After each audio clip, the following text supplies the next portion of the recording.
Ao atingir o terceiro ano de ministério, a fama de Jesus já era conhecida em toda a Judéia, Galiléia e arredores. No clima de messianismo, descontentamento com o governo e corrupção dos romanos, a mensagem de amar até mesmo os inimigos produziu todo tipo de opiniões com respeito a Jesus. Haviam inúmeros seguidores e testemunhas de suas curas, como também havia inúmeros inimigos. Os inimigos consideraram Jesus um blasfemo, alguém que se fazia de milagreiro pelo poder dos demônios e principalmente um desafiador das tradições dos antigos mestres. Neste episódio, veremos o terceiro ano do ministério de Jesus e as armadilhas feitas para o apanhar.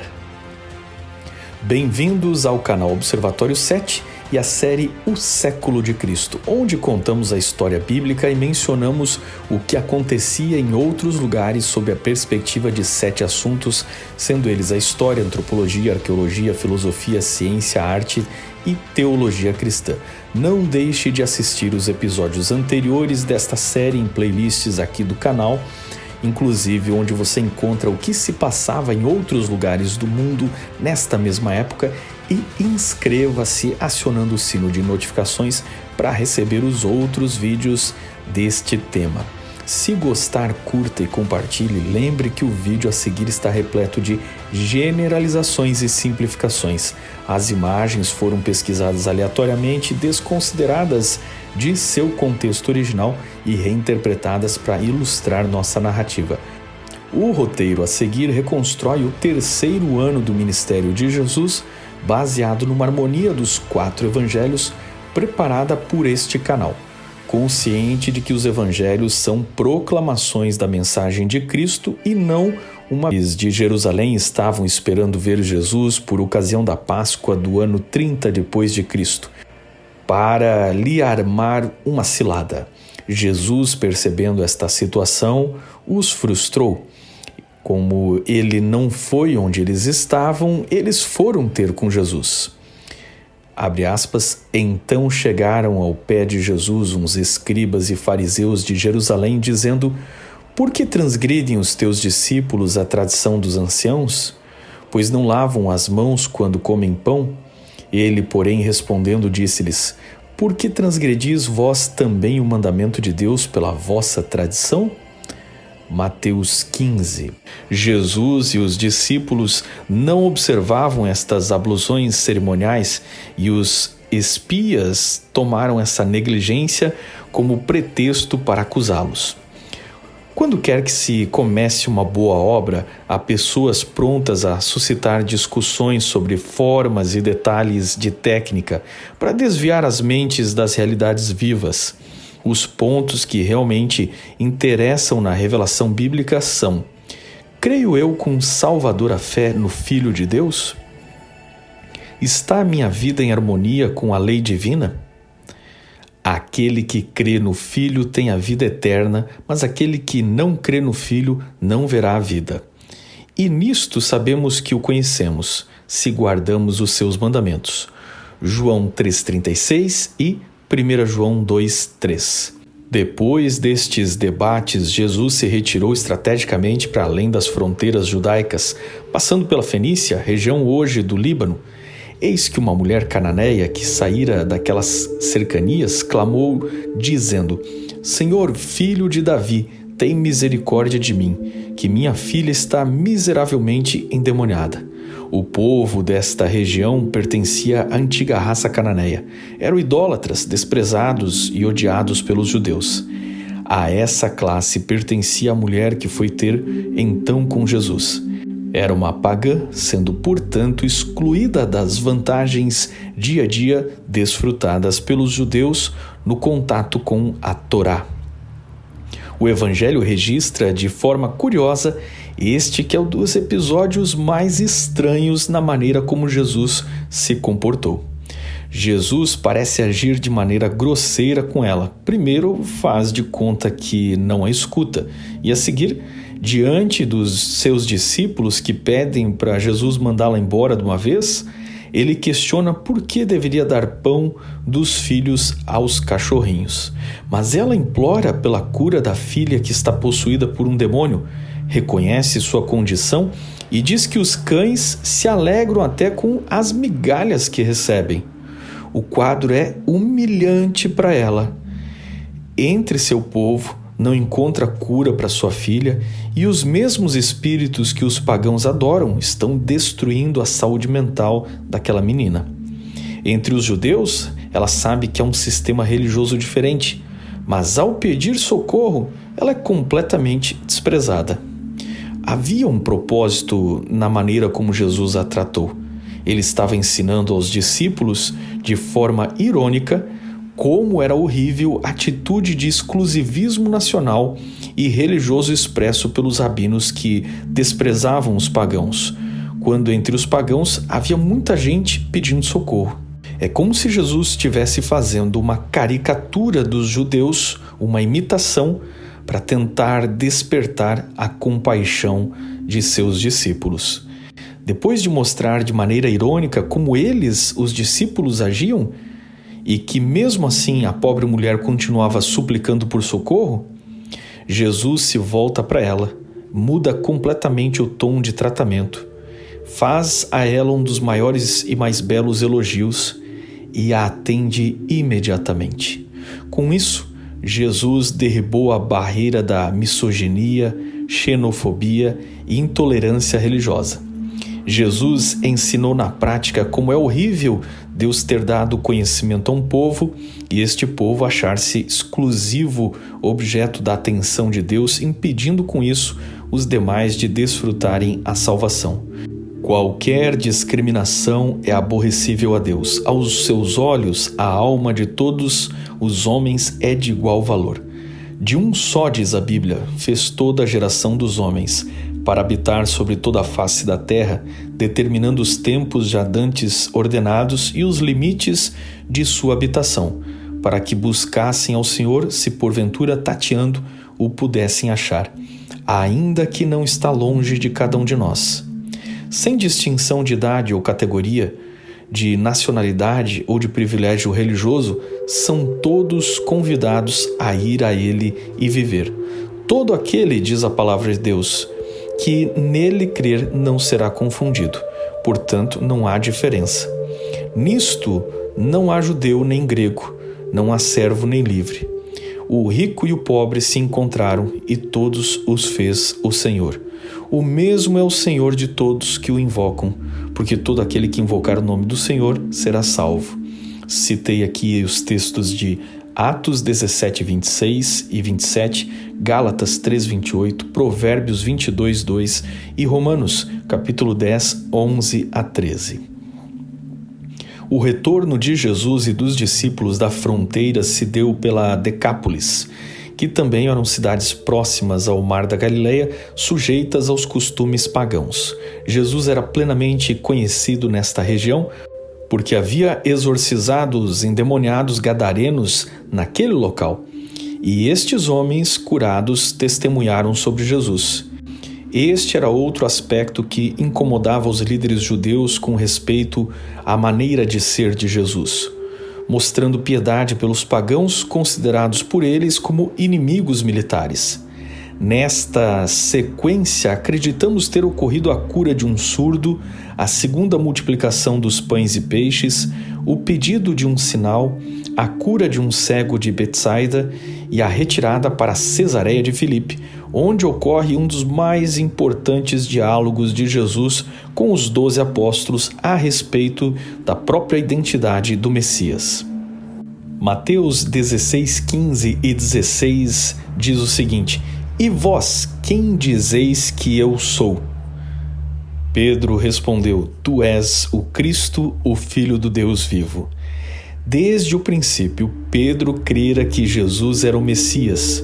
Muitos outros que foram convencidos pela pregação de João Batista e aceitaram a Cristo, começaram a duvidar da missão de João quando ele foi preso e morto, e agora duvidavam de que Jesus era o Messias e que há tanto tinham aguardado. Muitos dos discípulos que haviam esperado ardentemente que Jesus tomasse seu lugar no trono de Davi, ao perceber que ele não tinha essa intenção, simplesmente foram embora. Mas Pedro e seus companheiros não se desviaram de sua fidelidade. Pedro exprimia a fé dos 12, todavia os discípulos estavam ainda longe de compreender a missão de Cristo. A influência da primeira educação, o ensino dos rabis, o poder da tradição, ainda lhe interceptavam a visão da verdade. Entretanto, estavam começando a captar a enorme diferença das intenções e planos de Jesus para as expectativas humanas que eles mesmos tinham. Jesus respondeu a Pedro dizendo: Bem-aventurado és tu, Simão Barjonas, porque tu não revelou a carne e o sangue, mas meu Pai que está no céu. Mateus 16, 17. Com isso, Jesus deixou claro que o correto conceito a respeito de Deus e do Messias não vem por sabedoria humana, mas por revelação profética. Jesus continuou, pois também eu te digo que tu és Pedro, e sobre esta pedra edificarei a minha igreja, e as portas do inferno não prevalecerão contra ela. Mateus 16, 18. A palavra Pedro significa uma pedra movediça. Pedro não era a rocha sobre a qual a igreja estava sendo fundada. As portas do inferno prevaleceram contra Pedro como pessoa, quando ele negou seu Senhor com imprecações e juramentos algumas semanas depois. A igreja não foi fundada sobre um Pedro que, mesmo depois da ressurreição de Jesus, ainda teve que ser repreendido por Paulo em certa ocasião. A igreja foi edificada sobre alguém contra o qual as portas do inferno não podiam prevalecer. Séculos antes do advento do Salvador, a Bíblia já definia quem era a rocha ou pedra que seria mencionada por Jesus a Pedro, neste jogo de palavras entre Pedro, o pequeno seixo de pedra, e o Messias, a própria rocha da salvação. Moisés apontaria a rocha da salvação de Israel em Deuteronômio 32:4. O salmista cantara a rocha da minha fortaleza em Salmo 62:7. Isaías escrevera: assim diz o Senhor, eis que eu assentei em Sião uma pedra já provada, pedra preciosa de esquina, que está bem firme e fundada. Isaías 28:16. O próprio Pedro, escrevendo por inspiração, aplica esta profecia a Jesus. Diz ele, se é que já provastes que o Senhor é benigno, e chegando-vos para ele, pedra viva, reprovada, na verdade, pelos homens, mas para com Deus eleita e preciosa, vós também, como pedras vivas, sois edificados casa espiritual. 1 Pedro 2, 3-5. Paulo também deixou claro qual era a rocha base na qual a igreja estava fundamentada. Ninguém pôde pôr outro fundamento além do que já está posto, o qual é Jesus Cristo, 1 Coríntios 3:11. Sobre esta pedra, disse Jesus, edificarei a minha igreja. Mateus 16:18. De forma que não há dúvida de que a assembleia ou a reunião do povo de Deus, que chamamos de igreja, estava fundamentada sobre a rocha viva. A rocha é Ele próprio, Jesus, seu próprio corpo, quebrantado e ferido por nós. Contra a igreja edificada sobre este fundamento, não prevalecerão as portas do inferno, jamais. Percebendo as expectativas erradas dos discípulos, Jesus começou a prepará-los e fez a previsão de sua morte. Mas os discípulos, ainda sem compreender totalmente as profecias, tentaram dissuadi-lo, pois ainda almejavam um reino terrestre. Eles ainda levaram muito tempo para entender que Jesus não estava nem um pouco preocupado com as políticas humanas e que seu reino surgia no coração humano, transformando a maneira das pessoas agirem por arrependimento e transformação. A igreja era um conceito chocante, pois mudava o plano até então em vigor de uma teocracia, onde um povo convidava as demais nações para virem ao templo, para daqui em diante a própria igreja, como um Israel espiritual, ir a qualquer povo e nação anunciando Jesus como Salvador e único Senhor. Esta diferença entre o reino de Israel e a igreja seria objeto de muito debate nos próximos séculos. Mas nos concentrando na época retratada por este episódio, Jesus e os 12 retornaram para Galileia numa viagem mais discreta. Pararam onde Jesus subiu um monte com um grupo seleto e ocorreu o milagre da transfiguração. Outra confirmação celestial sobre a origem de Jesus. No retorno do monte, ocorre o episódio com o menino possuído e já na Galileia, a questão sobre se Jesus pagaria ou não tributo. Todas estas questões estão relacionadas ao debate de quem é Jesus. A última vez que Jesus estivera em Jerusalém havia sido há mais de um ano, no episódio da cura do paralítico de Betesda, e desde então não voltou mais. Por perto da importante peregrinação da festa dos tabernáculos, havia uma pressão sobre Jesus se ele iria à festa ou não, ao que ele respondeu: ainda não é chegado o meu tempo, mas o vosso tempo sempre está pronto. O mundo não vos pode aborrecer, mas ele me aborrece a mim, porquanto dele testifico que suas obras são más. Subi vós a esta festa, porque ainda o meu tempo não está cumprido. E havendo-lhes dito isto, ficou na Galileia. João 7, 6-9. Seus irmãos lhe haviam falado em tom de autoridade, ditando o caminho para que devia seguir. Ele lhes devolveu a censura, classificando-os não com seus abnegados discípulos, mas com o mundo, pois o mundo não aborrece os que lhe assemelham no espírito, louvando-os como seus. De Jerusalém espalharam-se as notícias dos milagres de Jesus por onde quer que os judeus se tivessem dispersado. E se bem que por muitos meses houvesse estado ausente das festas, não diminuíra o interesse nele. João 7,11 mostra que a pergunta na festa era: onde está ele? Mas ninguém sabia. Entretanto, Jesus chegara secretamente e tranquilamente a Jerusalém. Escolhera para viajar um caminho não frequentado, a fim de evitar os viajantes que de todas as partes se dirigiam à cidade. Surgindo em Jerusalém, ocorreu alguns dos eventos mais emblemáticos do Evangelho de João e alguns dos mais polêmicos debates de Jesus com os mestres judeus, onde possivelmente podemos localizar o episódio da mulher adúltera que usaram como armadilha para tentar incriminar Jesus em seu julgamento, e o grande debate que se seguiu à cura de um cego de nascença, um milagre irrefutável que podia ser examinado pelas altas autoridades ali da capital. E também nesta ocasião, os grandes ensinos sobre a luz do mundo, o bom pastor e Jesus como a porta e o caminho, que são profundamente teológicos e colocam Jesus como o único caminho, aliás, como o caminho, a verdade e a vida pelo qual todos deviam passar para chegar a Deus. Se nos dias atuais alguém se disser conhecedor da verdade, já é algo que soa agressivo, arrogante e até intolerante com outras religiões, imagine uma pessoa se levantando no meio do maior centro religioso daquele povo e dizendo ser ele mesmo a única verdade.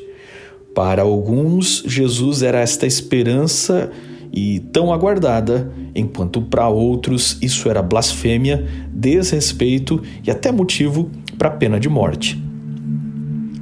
Estes episódios foram de grande tensão para Jesus. João 8 e João 10 registram nesta festa pelo menos por 2 vezes quando tentaram apedrejar Jesus.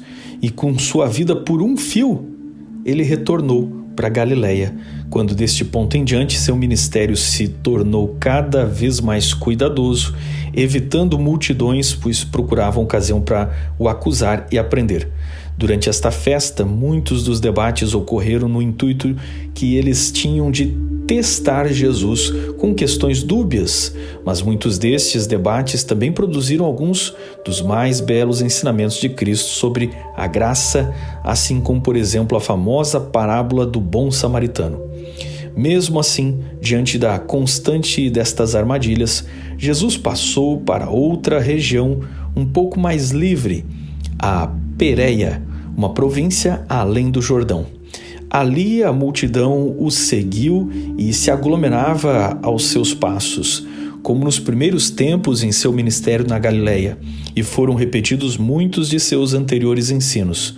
Como enviara os 12, assim designou ainda outros 70 e mandou-os adiante de sua face, de 2 em 2, a todas as cidades e lugares onde ele havia de ir. Nesta época ocorreram alguns dos grandes ensinos, como o das crianças e quem é o maior no reino dos céus, ou o impressionante encontro com um jovem rico que levou os discípulos a conclusões que nenhum deles era capaz de se salvar por si mesmo, ao que deu lugar para Jesus os ensinar que a salvação não é por mérito, mas pela graça, porque apesar de ser impossível aos homens, todas as coisas são possíveis a Deus. Aparentemente, houve uma ida a Jerusalém para a festa da dedicação e sempre nos perguntamos onde Jesus e os 12 ficavam hospedados quando iam até a capital. Um destes lugares era o lar de Lázaro, citado como grande amigo de Jesus, mas que infelizmente desconhecemos as circunstâncias nas quais os dois se conheceram. Os eventos na casa de Maria e Marta ocorrem nesta ocasião. Aparentemente, Marta era a mais velha, pois já é a pessoa que está envolvida no preparo das tarefas, enquanto Lázaro parece ser o irmão mais jovem, tendo Maria como o elo pelo qual os 3 irmãos conheceram Jesus. Existe a possibilidade de que a Maria de Betânia, a irmã de Lázaro e a mulher pecadora que ungiu os pés de Jesus e Maria Madalena sejam a mesma pessoa.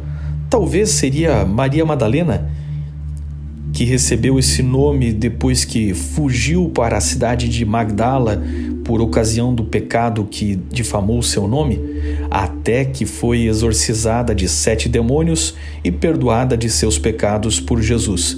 Neste contexto, ela pode ter apresentado seus irmãos a Jesus, que se tornaram grandes amigos do Mestre. Não sabemos exatamente quando Maria Madalena conheceu Jesus, mas à medida que o ministério de Jesus vai chegando ao final, ela vai tomando um papel cada vez mais importante, assim como vamos ver Maria de Betânia aparecendo com Lázaro e Marta. De qualquer forma, Jesus retornou a Pérea, onde possivelmente ocorreram os eventos de Lucas 11, 1 a 17, quando Jesus ensinou a oração do Pai Nosso e sobre a incrível bondade de Deus como um Pai de amor. Este interlúdio pode ter ocorrido entre a primeira ida a Betânia e o retorno por motivo da doença que levou Lázaro à morte, quando então ocorre o maior dos milagres de Jesus. A ressurreição de Lázaro não podia ser forjada, pois havia testemunhas e ele estava sepultado há 4 dias. Já cheirava mal e foi um milagre público em uma cidade satélite da Grande Jerusalém. A partir deste milagre, Jesus era irrefutável até os que discordavam de seus ensinamentos.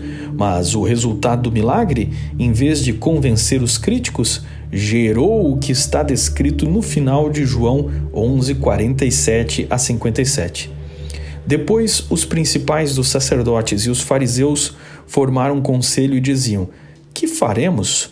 Porquanto este homem faz muitos sinais. Se o deixarmos assim, todos crerão nele, e virão os romanos e tirar-nos-ão o nosso lugar e a nação."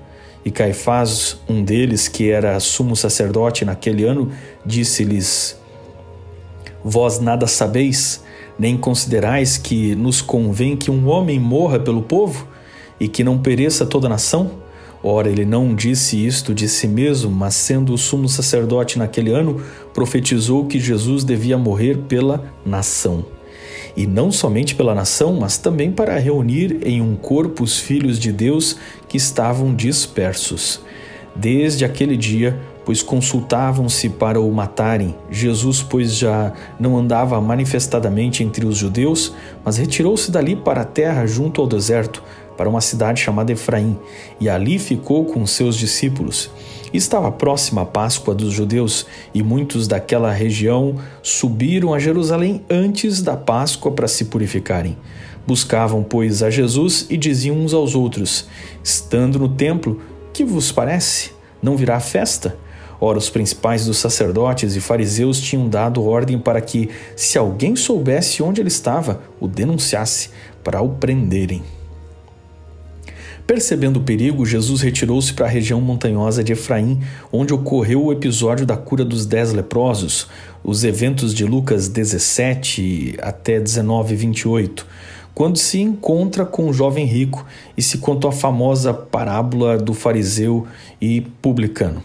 Estes momentos, quando Jesus está retirado porque está altamente visado pelos seus inimigos, precede a Páscoa do ano 31 depois de Cristo, que leva Jesus à sua última jornada rumo a Jerusalém. Obviamente, Jesus poderia ter sido morto antes, mas vinha evitando e dizendo que não era chegada a sua hora, porque, na verdade, esperava esta Páscoa específica para entregar-se. E por quê? Bom, isso veremos na continuação desta série nos próximos episódios. Encerramos este vídeo com Jesus indo a Jerusalém e passando por Jericó a caminho desta cidade, quando o cego Bartimeu, a plenos pulmões, gritou por socorro e os chamou publicamente pelo título real: Jesus, filho de Davi, tem misericórdia de mim. No caminho, ainda ocorrem outros 2 episódios: o alegre e comovente encontro com Zaqueu, o publicano, e o emocionante episódio de Maria ungindo Jesus em Betânia, que era caminho de Jericó para Jerusalém e ficava a 3 quilômetros da capital, aos pés do Monte das Oliveiras, abrigo de Jesus quando ele estava por Jerusalém. Os 4 evangelhos registram a história de uma pecadora ungindo os pés de Jesus. Marcos e Mateus são muito similares um com o outro, mas Lucas e João aparentemente contam histórias diferentes, que se passam em momentos diferentes. Lucas coloca o relato no capítulo 7, início do ministério de Cristo, enquanto João coloca na última semana, no final do evangelho. Lucas relata sobre um debate entre Jesus e Simão, o ex-leproso, enquanto João coloca o debate entre Jesus e Judas, tratando sobre outro assunto, sobre o dinheiro. Seriam pessoas e episódios diferentes? Não necessariamente. Primeiro, que os evangelhos não apresentam seus relatos em ordem cronológica. Eles às vezes fazem isso, outras vezes agrupam por temas. Segundo, que os relatos são diferentes porque retratam aspectos diferentes do mesmo fato. Então, enquanto Lucas está preocupado em apresentar a graça de Cristo, incluindo as mulheres, e coloca este episódio no início para seguir descrever em seu evangelho que muitas mulheres seguiram Jesus e apoiaram financeiramente seu ministério, o objetivo de João é completamente outro, pegando um lance desta história que conecta a reação de Judas com o ato da traição. Apesar dessas diferenças, se olharmos para Marcos e Mateus, temos a solução, pois Marcos e Mateus identificam que o banquete é de Simão e não é qualquer Simão, embora esse nome fosse muito comum naquela época. É o Simão que fora curado de lepra por Jesus. E é impossível que tenha existido exatamente 2 leprosos com o mesmo nome e que deram uma festa na qual uma mulher fez exatamente o mesmo tipo de oferta com perfume. Obviamente, é a mesma história e já podemos agora reconstruí-la. Jesus já sabe o que vai acontecer, pois o tempo da profecia está chegando. Ele está indo rumo para Jerusalém, contornando por Jericó, para antes da festa parar em Betânia. Essa rota era estratégica, pois além de um lugar para ficar na casa de Lázaro, atraía todos a ver por si mesmos o homem que fora ressuscitado dos mortos. Esse alvoroço em Betânia levou os principais sacerdotes a tramarem tanto a morte de Jesus quanto a de Lázaro, e assim procuravam um motivo e momento para o prender longe das vistas do povo que o admirava. Jesus recebeu um banquete por oferta de Simão, que havia sido curado de lepra. E cruzando com o relato de João, temos Marta servindo e Lázaro com ele na mesa, na companhia de Jesus e dos 12. Este é o indício de que, além de irmãos Marta, Maria e Lázaro, Simão, o ex-leproso, era também parente destes três, pois eles estão juntos e Maria está servindo como se fosse sua própria casa. É um jantar de gratidão. A cena comovente replica numa mulher agradecida porque o mestre salvou a vida do seu irmão e, além de tudo, a perdoou de seus muitos pecados, possivelmente associados com alguma questão sexual. Há duas direções diferentes a partir daqui e ambas partem do constrangimento que a cena deve ter causado a todos os presentes. Simão, que é um fariseu, julga a mulher como impura e, mesmo tendo sido curado, ainda carrega o orgulho. Ele conhece o pecado dela, o que nos levanta a possibilidade que até tenha participado desse pecado. E, por fim, mesmo tendo sido curado, seu preconceito com pecadores é tão grande que, além de não ver seu pecado, desconfia se Jesus realmente é um profeta. Como que, lendo sua mente, Jesus conta a parábola do credor e dos 2 devedores para ensinar a alegria do perdão que, infelizmente, está ausente nele. A outra direção ocorre em uma outra conversa naquela mesma mesa, que não sabemos se foi antes ou depois do diálogo com Simão, mas possivelmente foi antes. Ocorre que Judas Iscariote censura a mulher, alegando que ela desperdiça muito dinheiro naquele perfume sem objetivo pragmático e que poderia ter sido usado para dar aos pobres. O evangelista João desmascara e diz que ele fazia isso não por amor aos pobres, mas porque era ladrão e tomava o dinheiro das doações para si mesmo. João está mostrando como Jesus repreendeu Judas, pedindo que deixasse em paz aquela mulher, elogiando seu ato profético que antecipava a unção de seu corpo e garantindo que a história dela seria contada para sempre.